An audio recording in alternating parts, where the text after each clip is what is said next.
It's hard to miss how much discussion there's been lately about the economy, and tariffs seem to be right at the center of it, especially with the recent announcements. It's definitely something a lot of us are trying to wrap our heads around. Absolutely. It's a really significant development, with potentially wide-ranging effects. So understanding the mechanics and the history behind tariffs is more important than ever. And that's precisely what we're aiming to do today. This is the deep dive, and we're going to unpack the effects of these tariffs for you. We've gathered a variety of sources looking at everything from how tariffs have been used in the past to, well, current economic forecasts and the different political viewpoints surrounding them. Yeah, trying to give a clearer picture of what's actually going on. Exactly. We want to cut through the noise. Consider this a focused exploration, really, to help grasp the core implications of these trade policies. Okay, so to get us started, we need to talk about President Trump's recent move this April on the 2nd and the 8th, announcing a minimum 10% tariff on pretty much all goods coming into the U.S. Right, with even higher tariffs targeting, 57 specific countries? Yeah, exactly. And these went into effect remarkably quickly, too, April 5th and April 9th. So that's the backdrop. Let's really dig in. Okay, let's unpack this. What fundamentally is a tariff? And what's the story of their use here in the U.S.? So at its most basic level, a tariff is just a tax. It's a tax on goods that are imported, brought into a country. Simple enough. Yeah. But the history in the U.S. is, well, it's pretty extensive. For a really long stretch, think early 1800s right up to the mid-20th century, protectionist policies were quite common. Really? That long? Oh, yeah.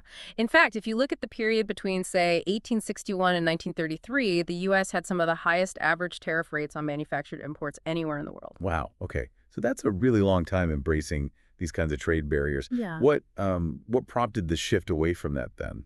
Well, around 1942, there was a pretty significant move towards promoting freer trade across the globe, a big shift. However, more recently, and you can really see it picking up after 2016, we've seen a return to more, let's call them protectionist stances. Right. The pendulum swings back. Kind of. And, economist Douglas Irwin, he's pointed out there are really three primary reasons governments use tariffs. First, pretty straightforward, raise revenue for the government. Makes sense. Second, restrict the flow of imports.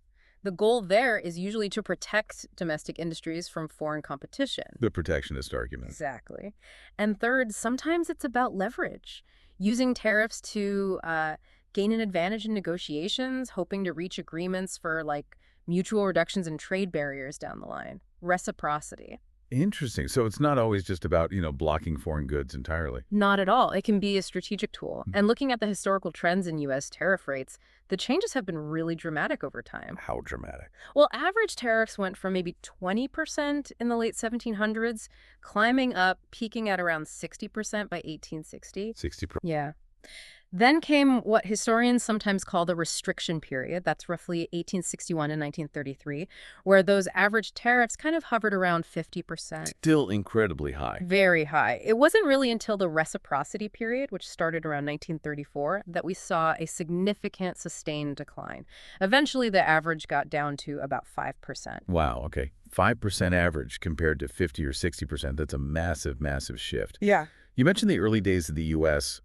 What role did tariffs play right at the beginning? Oh, they were absolutely vital. Crucial. The Tariff Act of 1789 was actually one of the very first laws passed by Congress. Really? That early? Right at the start. Yeah. And it put a tariff of about 5% on most imported goods. This was a key source of income for the new federal government, especially since, the Revolutionary War had partly been fought over issues of taxation. Right. No taxation without representation. Exactly. So they needed a reliable revenue stream. And to make sure these tariffs were actually collected, they established the Revenue Cutter Service in 1790. Which later became the U.S. Coast Guard. Its original job was tariff enforcement. Huh. So, right from the start, tariffs were tied to just funding the basic functions of the nation. Now, I remember hearing about something called the American system. What was that about? Right. The American system, that was really championed in the 19th century by prominent figures like Senator Henry Clay. Right. It was essentially a set of government policies designed to do two main things: foster American industries, protect them, and build up infrastructure within the country, roads, canals, that sort of thing. And this was what, in contrast to other ideas at the time? Yes, it was a direct response, really, an alternative to the prevailing British advocacy for free trade. The Brits were pushing free trade. Clay and others were pushing this American system. So a conscious decision to kind of go against the grain, economically speaking. Precisely. And Abraham Lincoln was another huge supporter of protective tariffs. Lincoln. I didn't realize that. Oh, yeah. He famously said in 1847, give us a protective tariff and we shall have the greatest nation on earth. Pretty strong statement. Wow. And during the Civil War, his administration actually implemented a tariff of 44%. Now, partly that was to finance the war effort and subsidies for things like railroads. Sure, practical needs. But it was also explicitly to shield favored domestic industries from foreign competition. And interestingly, those higher tariff levels stuck around for quite a while after the war ended. It sounds like even way back then, there were really strong opposing views on this whole tariff debate. Absolutely. You have proponents arguing that protection ultimately cheapens the product by elevating the producer. Meaning? The idea was if you support American businesses and workers with fair wages and protection, the whole economy gets stronger, more efficient, and eventually goods become more affordable because your own industry is thriving. Okay. And the other side? The other side, the free trade proponents, they argued that free trade cheapens the product by cheapening the producer. Implying that focusing only on getting the lowest possible price through imports could hurt American workers, drive down wages, and, ultimately harm the nation in the long run. These arguments really show the core tension, right, about the goals and consequences of trade policy that we're still debating today. It is striking how these fundamental arguments just keep coming back, isn't it? It really is. Now, let's shift gears a bit.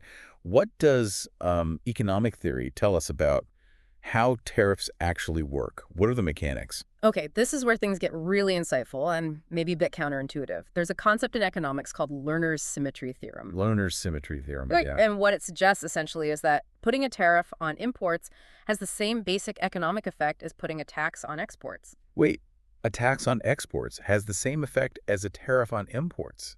How does that work? That sounds wrong. I know, it sounds backwards at first glance. But think about why. Both actions, whether it's an import tariff or an export tax, make producing goods domestically in sectors that compete with imports relatively more attractive. Okay. And crucially, both actions tend to draw resources, capital, labor, investment away from industries that are primarily focused on exporting. Okay, an example might help here. Right. Think of this analogy. Economist Tim Harford popularized it. Imagine a magnificent laptop factory right here in the U.S., say in L.A. You put soybeans in one end and boom, out the other come brand new laptops. Okay, a magical factory. A magical factory. Now, what if that factory isn't actually a building? What if it's just the activity happening at a port? Ships arrive, they trade U.S.-grown soybeans for laptops made overseas, maybe South Korea, maybe Taiwan. That exchange is the factory. Okay, the port is the factory. I'm with you. So if your goal is to encourage more actual laptop building within the U.S., one way is obvious. Put a tariff on the imported laptops. Makes them more expensive, makes domestic ones look better. Right. But according to Lerner's theorem, you could get a similar result by taxing the export of the soybeans. Taxing the soybeans. Yeah, because that makes the whole soybean for laptop exchange less profitable, less attractive. It indirectly nudges the U.S. economy towards making its own laptops instead of relying so much on that specific trade. Huh. Okay, I think I'm starting to see the symmetry there. It's about the relative attractiveness of different economic activities. Exactly. And this leads to a really important point. The main economic tension, the real struggle with tariffs, isn't always just between, say, U.S. companies and foreign companies. It's internal. Often, yes. It plays out among different sectors within the domestic economy. So, going back to the example, tariffs meant to help U.S. computer makers might make imported computers pricier. Good for them, maybe. Right. But it could indirectly hurt U.S. soybean farmers. Why? Because resources, investment, maybe even workers, might shift towards the now more profitable, protected computer sector and away from the export-focused soybean sector. Efficient export industries like soybeans or maybe crude oil, they generally do best when there's less government interference, whether that's export taxes or import tariffs that pull resources elsewhere. That's a really crucial distinction. The fight isn't just us versus them. It's often us versus us, different parts of our own economy. Precisely. It's a reallocation of resources within the country. Okay. Now, let's bring this right up to the present day. You mentioned the April 2025 announcements. What were the immediate reactions in the markets to President Trump's tariff plans? Pretty negative across the board. The immediate reaction in global financial markets was definitely a thumbs down. We saw significant drops in the big stock market indices, the S&P 500, the Dow Jones. Big drops. Yeah, noticeable declines. And even major solid companies like Apple saw their market value take a pretty substantial hit right away.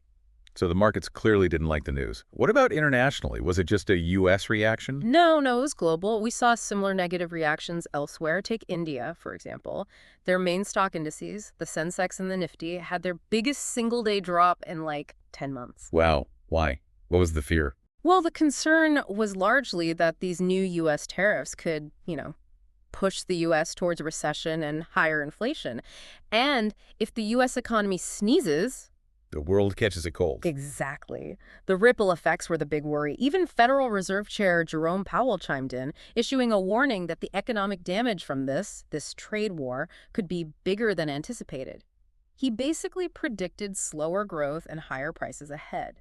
So a pretty widespread sense of unease then. And I also remember seeing some pretty unconventional theories popping up online about the president's motivations behind all this. Oh, yes. There were definitely some conspiracy theories making the rounds. Like what? Some people were speculating, suggesting that maybe President Trump was intentionally trying to tank the markets. Intentionally? Why would he do that? Well, the theory went it was some kind of strategic move to gain leverage, maybe. It's hard to pin down the exact logic, but this idea got a boost when he shared a video on social media. I remember seeing something about that. Yeah, a video that was very, very supportive of his tariff policies. It went pretty far, claiming these tariffs were part of some secret game designed to actually make Americans richer. A secret game. How? The video's claim was that the tariffs would push money into U.S. Treasury bonds, which would then force the Federal Reserve to cut interest rates, which would weaken the dollar, and ultimately the payoff bring down mortgage rates. Wow. That's quite a complex chain of events they laid out. Extremely specific and, let's say, speculative. And the video even dragged Warren Buffett into it, didn't it? Yes. It claimed Buffett supported this whole thing. It did. Falsely, it turns out. Berkshire Hathaway, Buffett's company, actually put out a public statement saying, nope, he does not endorse these economic moves. Explicit denial. Okay, so fake news on that front. Seems so. But despite that, President Trump himself seemed to be almost embracing the market downturn, sort of owning it, framing it as a necessary step. Necessary for what? Towards his vision, right. A more protectionist, patriotic, post-globalist American economy, as some described it. Part of this involved him publicly calling for the Federal Reserve to cut interest rates. Which, in theory, could maybe soften the blow or even lead to a recovery down the line, that J-curve idea. Exactly. That's the potential economic logic if you follow that line of thinking.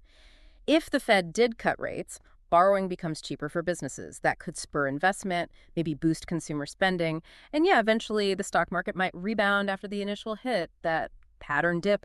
Then recovery is what economists sometimes call a J-curve effect. So, while the immediate market reaction was definitely fear, the narrative being pushed by some, including apparently the president, was that these tariffs are part of a bigger, maybe painful, but ultimately beneficial long-term plan. That seemed to be the message being conveyed, yes. No. Whether that plan holds water economically is, of course, the big question. Right. So, moving beyond those immediate reactions and, frankly, the conspiracy theories, what do the more formal economic models project? Right. What are the potential long-term consequences analysts are looking at? This is where groups like the Penn-Wharton budget model come in. They do these detailed projections, and their analysis paints a pretty stark picture. How stark? They suggest these tariffs could lead to a significant contraction of the U.S. economy.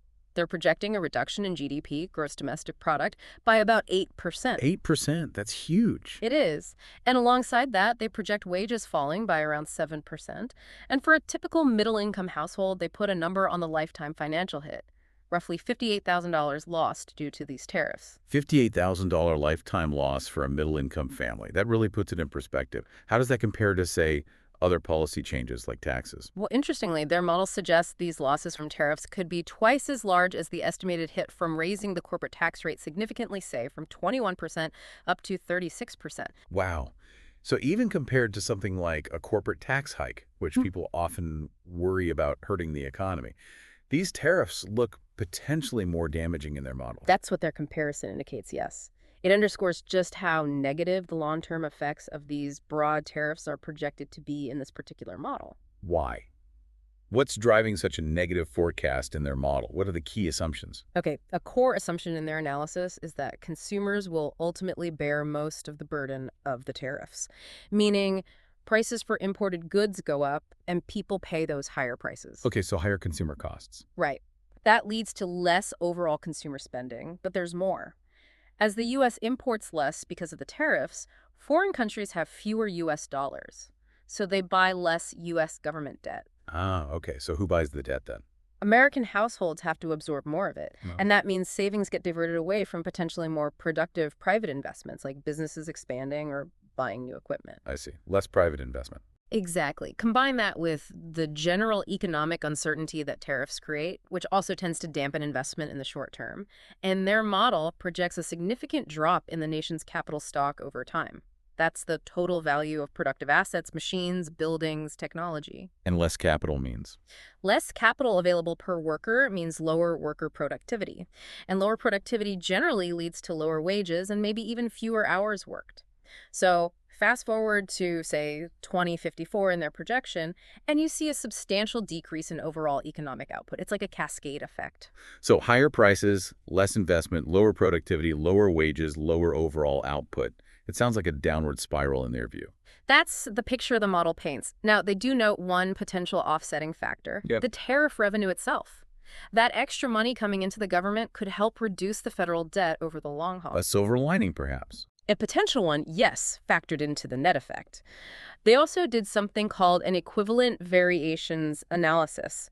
It's basically a way economists try to quantify, in dollar terms, how much worse off different types of people might be. Okay. So, for example, their projections suggest that someone who's, say, 30 years old now and in the bottom 20% of income earners might face a lifetime financial loss equivalent to about $28,500 because of these tariffs. Wow. So the impact varies, but it's projected to be negative across different groups. According to this model, yes. Different income levels, different age groups, they all see a negative impact, though the specific dollar amount varies. These economic models definitely raise some serious concerns about the potential long-term fallout. But of course, we've also heard arguments for using tariffs. What are the main justifications proponents put forward? Yeah, absolutely. There are definitely arguments made in favor. Often the key points are about protecting domestic industries from what's seen as unfair foreign competition. Leveling the playing field, they might say. Right. Or helping to reduce trade deficits, supporting the growth of new infant industries within the country. Sometimes national security comes up reducing reliance on foreign suppliers for critical goods. Like medical supplies or defense components. Exactly. And as we mentioned before, tariffs can be seen as a tool, a bargaining chip, to get leverage in trade negotiations, trying to push other countries for better terms. Okay. And on the flip side, we've already touched on some potential downsides from the models. What are the other big negative consequences people worry about? Well, the most immediate and obvious one is usually higher prices for consumers. Tariffs make imported stuff more expensive. That hits people's wallets. Right, inflationary pressure. Yes. Then there's the concern about reduced economic efficiency. Less competition from imports can mean domestic firms don't feel the same pressure to innovate or cut costs. It can lead to resources being misallocated, kept in less efficient industries instead of moving to more productive ones. So it could actually stifle innovation. It potentially could, yes. Less competitive pressure can mean less incentive to improve.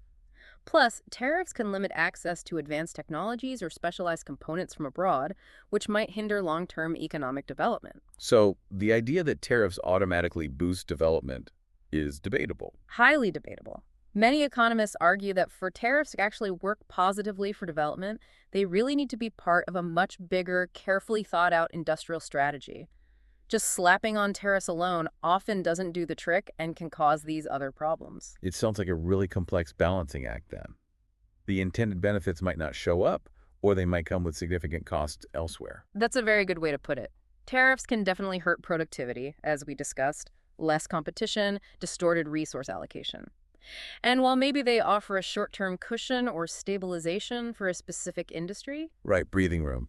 their long-term success really hinges on whether those protected companies actually use that breathing room to invest, become more efficient, and truly innovate so they can compete later without the protection. That doesn't always happen. And presumably, how these tariffs are designed and rolled out makes a huge difference too. Oh, absolutely critical. The economic effects are massively dependent on things like the scope of the tariff. Is it narrowly targeted at just one product or industry? Like the washing machines you mentioned earlier. Exactly. Or is it broad-based, hitting many sectors? Or even universal, like this proposed 10% minimum on everything? Also, the exact methods of implementation matter, and, of course, the underlying strategic goals the policymakers have. And broader tariffs generally mean bigger problems. Generally, yes. Broader tariffs, like the ones projected by Penn Wharton, tend to cause more significant inflation, bigger negative economic ripples across the whole economy, and crucially, they massively increase the risk of retaliation from other countries. Right, starting a trade war. Exactly. If you hit everyone, everyone has a reason to hit back. So a more targeted surgical approach might be less disruptive, even if it still causes issues for that specific sector. That's usually the consensus, yes. Targeted tariffs can still create problems, no doubt, for the industries involved and their consumers, but they're generally less likely to trigger widespread economic chaos or major international trade disputes compared to throwing up broad or universal tariff walls. Okay, let's maybe step back into history again for a moment. Are there specific historical examples that offer useful lessons here? Well, as we touched on, the U.S. did use protectionist policies for a very long time, 19th century into the mid-20th. The Smoot-Hawley Tariff Act of 1930 is probably the most infamous example. Right, often blamed for making the Great Depression worse. It is, although the actual role it played is still debated by economists and historians. Some argue the huge drop in trade back then was more a result of the Depression, not a primary cause. The global economy was collapsing anyway. So maybe Smoot-Hawley wasn't the main villain.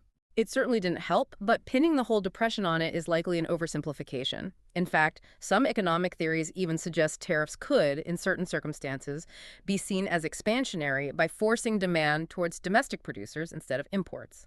It's complex. Interesting nuance. What happened after that period? Well, after World War II, there was that major global shift away from protectionism. That led to the General Agreement on Tariffs and Trade, the JTT. Which became the WTO. Exactly, the World Trade Organization eventually. The whole post-war order was largely built on promoting freer trade. Of course, there were still specific disputes and targeted tariffs, like the chicken tax back in 1964, a U.S. retaliation against European tariffs on American chicken. The chicken tax, seriously. Yep, a real thing. A 25% tariff on light trucks, potato starch, dextrin, and brandy in response to tariffs on U.S. chicken. And the light truck tariff is actually still in effect today. Wow. And more recently. Well, the big one is China joining the WTO back in 2000. That sparked huge debates, which continue today, about the impact on American jobs, wages, and the overall trade balance.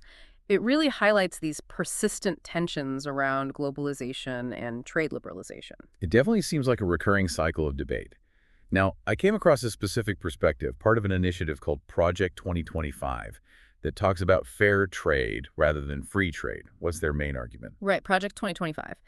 Their viewpoint is pretty critical of the current global trade system, especially the WTO's most favored nation rule, or MFN. MFN. What's their issue with it? They argue that MFN has essentially allowed other countries to exploit American industries. Oh, yeah. Because those countries can slap higher tariffs on U.S. goods coming in, while the U.S., under MFN rules, has to give them its lowest tariff rates. They see it as a one-way street, basically. Leading to Chronic, persistent trade deficits for the United States. And they believe these deficits directly harm the U.S. economy, hindering GDP growth, keeping real wages down for American workers, and piling up foreign debt. So for them, the MFN principle itself is flawed and disadvantages the U.S. That's a core part of their critique, yes. They also raise major concerns about what they call China's economic aggression. What does that entail in their view? They point to things like mercantilist trade policies using high tariffs, non-tariff barriers, dumping goods below cost, plus aggressive industrial policies, state subsidies, and forcing foreign companies to transfer technology. Okay.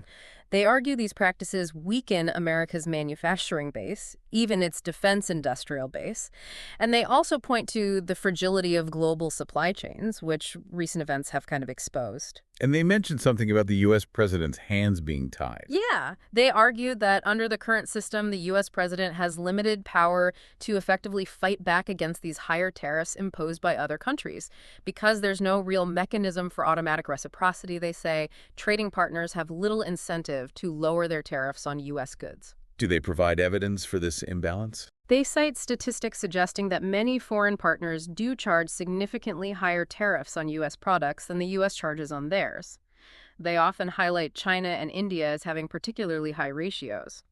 Their analysis suggests that if other countries simply matched U.S. tariff levels, or if the U.S. reciprocated by matching more higher tariffs, the U.S. trade deficit could be substantially reduced, especially with China and the EU.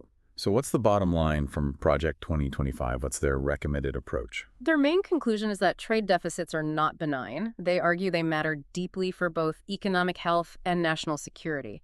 So they advocate for a much more assertive trade policy, emphasis on achieving balanced and reciprocal trade deals, actively confronting what they see as unfair practices, particularly from China, including considering steps towards economic decoupling. They also list various ways they believe China acquires technology unfairly: theft, regulatory pressure, intelligence gathering, state-backed investments. The overall message is trade deficits are a problem, we need balance and reciprocity, and we need to be much tougher, especially on China. That's definitely a distinct viewpoint, heavily focused on reciprocity and national security. Now let's pivot to the other side, the more traditional arguments for free trade. What's the essence of that perspective? Okay, the free trade perspective often starts by framing trade policy not just economically, but as reflecting American identity and values: openness, competition, innovation. And the economic benefits. They emphasize the big positives: lower prices for consumers due to imports and competition, new markets opening up for American businesses to sell their goods and services, and the gains from specialization countries focusing on what they do best, which boosts overall global efficiency and competitiveness. They also often mention foreign policy links, right? Yes, absolutely. Trade agreements can strengthen alliances, build partnerships, and create economic ties that help counter geopolitical threats. How did they typically respond to the concern that free trade might cost jobs in certain domestic industries? They generally acknowledge that trade can cause shifts. Some industries might shrink due to import competition, while others, often export-oriented ones, might grow. But they argue that trade policy itself doesn't really determine the overall number of jobs in an economy in the long run. That's more about demographics, labor force participation, and macroeconomic policy. So it changes the types of jobs, not the total number. That's the core argument. They also often caution against granting broad powers through trade policy that you wouldn't want your political opponents wielding later. And they frequently point to the U.S. Constitution itself as a prime example. Creating a massive internal free trade zone among the states was a key driver of American prosperity. So for them, the main focus is maximizing overall economic growth and consumer welfare. Pretty much. They talk about intensive growth, getting more output from the same or fewer inputs, through innovation and efficiency being the real key to prosperity, rather than just extensive growth, which is just using more resources. They strongly reject the zero-sum fallacy, the idea that for services to grow, manufacturing must shrink. How do they counter that? They point out that even though manufacturing employment has declined over decades, largely due to massive productivity gains, automation, better processes, American manufacturing output has actually grown significantly. We're making more stuff than ever, just with fewer people. And they argue trade allows Americans to afford more goods overall because of access to bigger markets and competitive pricing. What kind of policies do free trade advocates typically recommend then? Things like removing supply chain restrictions, pursuing mutual recognition agreements with allies, where if a product meets one country's standards, it's accepted in the other, and often closing down institutions like the Export-Import Bank, which they see as corporate welfare. And what's their take on the recent tariffs we've been discussing, the Trump tariffs? Generally, highly critical. They point to the direct costs: increased prices for consumers and businesses buying imported inputs like steel or aluminum. They highlight the damage from retaliatory tariffs imposed by other countries on U.S. exports. And they argue these tariffs haven't actually led to meaningful reforms from trading partners like China. Do they put numbers on these costs? Yes. They often cite studies estimating, for example, that the steel tariffs cost hundreds of thousands of dollars for every single job supposedly saved, or that the tariffs on Chinese goods cost the average American household over $800 per year. And they link this back to productivity. Right. They emphasize that U.S. manufacturing output is at or near all-time highs because of productivity, not protectionism. They'll also bring up research, for instance, from the Federal Reserve, suggesting that recent tariffs actually led to a net loss of manufacturing jobs overall and pushed up prices for things like cars. So they see tariffs as counterproductive. Very much so, often described as a lose-lose-lose situation. They argue tariffs just divert resources into finding ways around the tariffs, like shifting supply chains, instead of into genuinely productive activities. And they worry about protectionism becoming normalized, because once these policies are in place, they can be incredibly hard to remove due to entrenched interests. But they do acknowledge trade can be disruptive. Oh, yes. They acknowledge short-term disruption is real for some workers and communities, but they argue that technological change is actually a much, much bigger driver of job displacement over the long run than trade is. How do they support that? They might point to the overall resilience of the U.S. labor market. Millions of jobs are created and destroyed every month. High turnover is normal.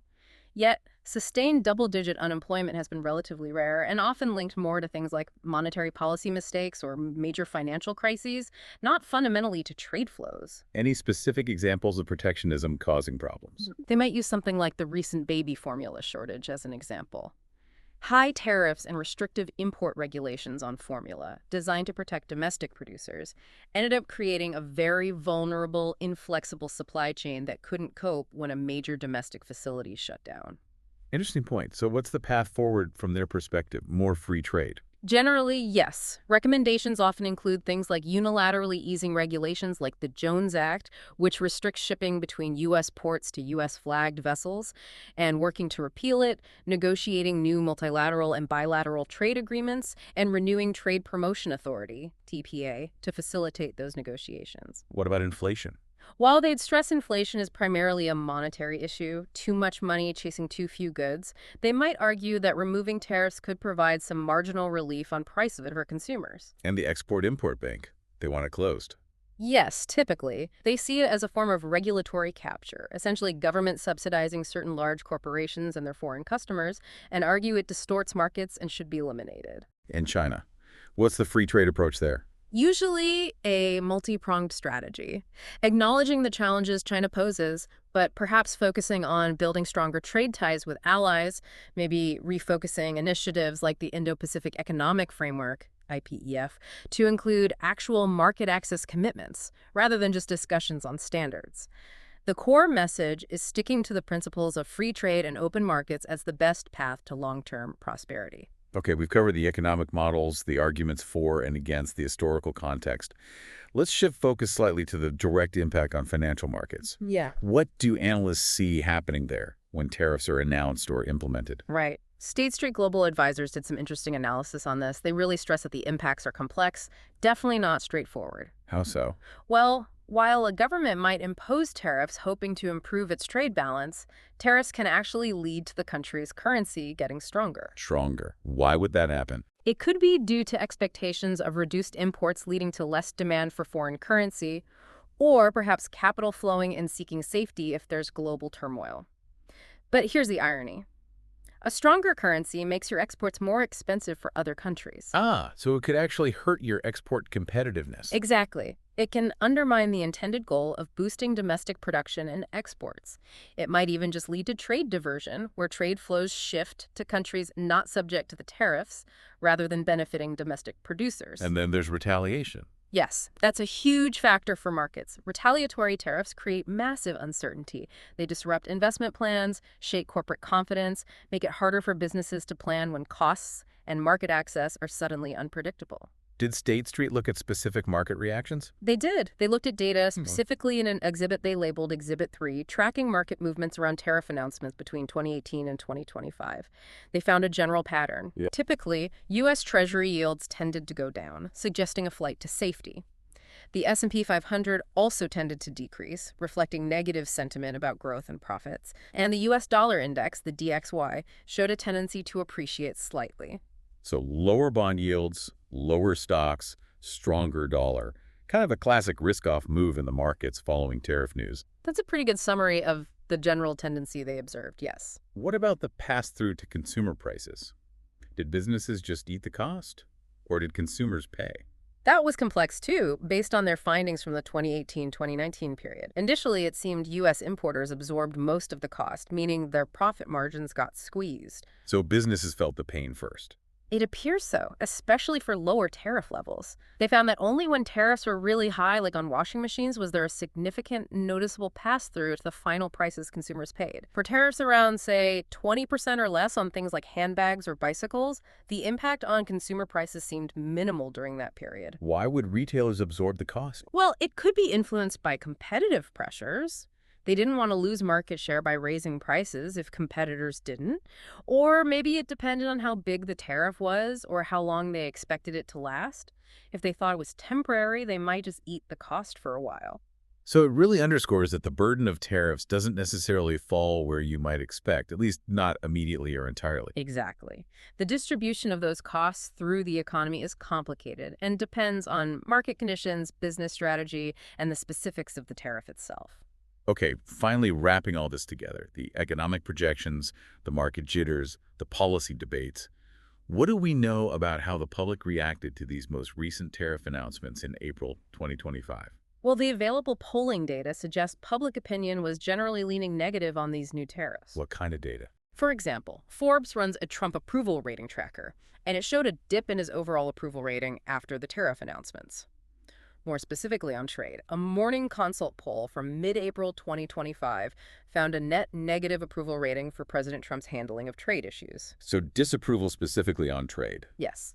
And another poll from CBS YouGov back in late March 2025 asked people if they thought President Trump was focusing the right amount on various issues. A majority in that poll felt he was focusing too much on tariffs. Interesting. So it seems, based on that polling, that a significant slice of the public shared some of the concerns that economists and markets were expressing. That's what the data appears to indicate, yes. There seemed to be considerable public skepticism or opposition towards this renewed emphasis on broad tariffs as a primary policy tool. Well, this has certainly been quite the deep dive, hasn't it? It really has. It's crystal clear that tariffs are just an incredibly multifaceted issue. You've got the deep historical roots going back centuries, the complex economic theories, the potential consequences, both good and bad, depending on who you ask and what model you look at, and then the very real immediate market and political reactions. Absolutely. And hopefully breaking it down like this helps clarify things. Understanding tariffs really means grappling with these different perspectives, weighing the evidence from economic models and historical experience, and recognizing that there are always trade-offs involved. That core question never really goes away. Who ultimately pays the costs and who, if anyone, really benefits from these policies? Right. It's never simple. So for everyone listening, as you reflect on all these historical echoes, the stark economic projections, the passionate arguments from different sides, maybe the question to ponder is this. Given everything we've discussed, what kind of long-term strategy on international trade do you think best serves the American economy and America's place in the world as we look ahead? That's the multi-trillion-dollar question, isn't it? It certainly is. We definitely encourage you to keep exploring the sources and follow this crucial economic conversation as it continues to unfold.